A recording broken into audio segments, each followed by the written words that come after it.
अस्सलाम वालेकुम। फ़ैज़ अहमद की जानिब से आदाब और सलाम। वादी कैलाश में अक्सर जो है बेशतर जो बाशिंदे हैं उनकी उम्रें काफ़ी ज़्यादा होती हैं, यानी उनकी उम्र तवील होती है। 100-105 तो नॉर्मली है। गुज़िश्ता साल भी एक शख़्स का इंतकाल हुआ था, कैलाश कबीले से ही उसका ताल्लुक था। उसकी उम्र 105 और 106 साल के लगभग थी।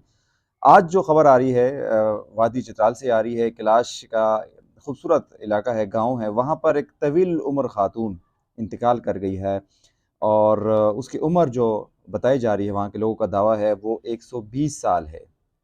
120 अपनी ज़िंदगी की बहारें देखने के बाद ये खातून गुज़िश्ता रात को इंतकाल कर गई। इसके बारे में थोड़ी बहुत जो इन्फॉर्मेशन मेरे पास है वो मैंने कलेक्ट की है, वो आपके साथ शेयर करता हूँ।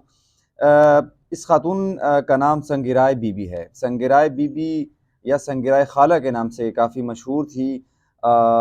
और इसके 7 बच्चे थे। 7 बेटे थे और 2 बेटियाँ थीं।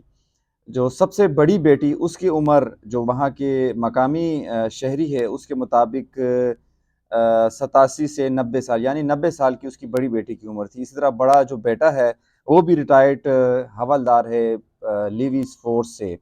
तो इससे आप ये अंदाज़ा लगा सकते हैं कि इनकी उम्र जो है वो कम से कम 105 या इससे तो होगी, अगर 120 साल का दावा गलत है। इसी तरह वहाँ के जो एमपीए हैं वज़ीरज़ादा, उनके मुताबिक संगिराय बीबी का जो शौहर था वो सबसे पहले इंजीनियर था कैलाश ट्राइब का। यानी जो उनके सकाफ़ती घर होते हैं, कल्चरल उनके अपने मख़सूस तरीके से आर्किटेक्ट किया जाता है, तो वो इंजीनियर था और उस्ताद के नाम से मशहूर था। इसी तरह जो अजब कैलाश हैं, वहाँ के काफ़ी एक्टिव हैं, सोशल एक्टिविस्ट हैं चतराल के, कैलाश के।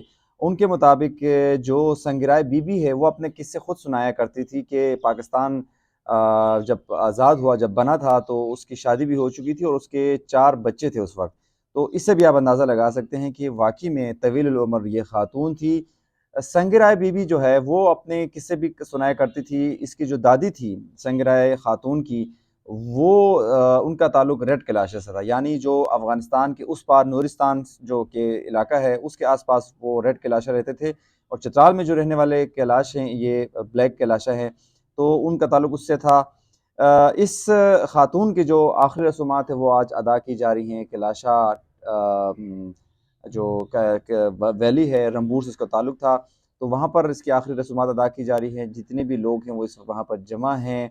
जो इनका अपना वहाँ के जो रिवाज है उसके मुताबिक 30 से ज़ायद बकरे और तकरीबन कोई 150 किलोग्राम पनीर, 25 मन आटा और 200 मन लकड़ियाँ जो हैं वो वहाँ पर इस्तेमाल हुआ। इसके साथ-साथ ये भी बता चलूँ कि 7 दिन सोग मनाया जाता है जो उनके अपने मज़हब के मुताबिक, और अगले त्योहार शौमुस तक ये जारी रहता है। तो ये ख़ातून जो है, क्या ये वाक़ई में ज़्यादा उम्र वाली ख़ातून थी, तवील उम्र ख़ातून थी? ये तस्दीक भी होना ज़रूरी है। इस हवाले से प्रोफ़ेसर डॉक्टर जमील चित्राली से हमने बात की, चूँकि वो रिसर्च भी करते आ रहे हैं चित्राल के ऊपर और इससे पहले भी उन्होंने एक रिसर्च किया था, तो उन्होंने उसका हवाला दिया और बताया कि कालाम का एक शख़्स था, वो 110 साल की उम्र में 2015 में इंतकाल कर गया था। ये उन्होंने तस्दीक की है। ताहम उन्होंने ये कहा है कि संगिराई जो खातून है कैलाश से ताल्लुक़ रखने वाली, इसकी 120 साल होने का जो दावा है, इसकी तस्दीक बहुत ज़रूरी है। और वो तस्दीक किस तरह किया जा सकता है? एक तो उस खातून को कौन-कौन से वाक़यात याद थे, वो उससे अंदाज़ा लगाया जा सकता है। दूसरा, उसकी नस्ल जो है वो 3rd या 4th जो नस्ल है वो है या नहीं है। तो उससे भी आप अंदाज़ा लगा सकते हैं कि ये खातून वाक़ई में 120 साल की थी या नहीं। उन्होंने एक और बात भी की कि कैलाश के जो लोग हैं वो उनकी उम्रें तो ज़्यादा होती हैं, लेकिन कि उनके बच्चे कम होते हैं, औलाद उनके बहुत कम होते हैं। तो ये उनके इतनी रिसर्च थी, उन्होंने हवाला दिया गिनीज़ बुक वर्ल्ड रिकॉर्ड में भी होना चाहिए, क्योंकि मैं अभी पढ़ रहा था 112 और 122 साल की जो उम्रें जिन लोगों की थी उनके इंतकाल हुआ था 2015 में और 2010 में। इसी तरह इंडोनेशिया में एक दावा किया गया था कि एक बाबा है जो कि 145 साल का है।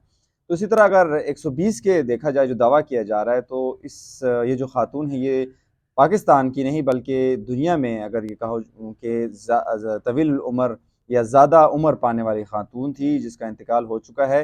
तो ये इन्फॉर्मेशन थी जो हमें मौसूल हुई, हमने कहा आप लोगों से शेयर करें। आई होप वीडियो आपको पसंद आई होगी। मज़ीद वीडियोज़ के लिए चताल अपडेट को सब्सक्राइब कीजिए, लाइक कीजिएगा और शेयर कीजिएगा। बहुत शुक्रिया।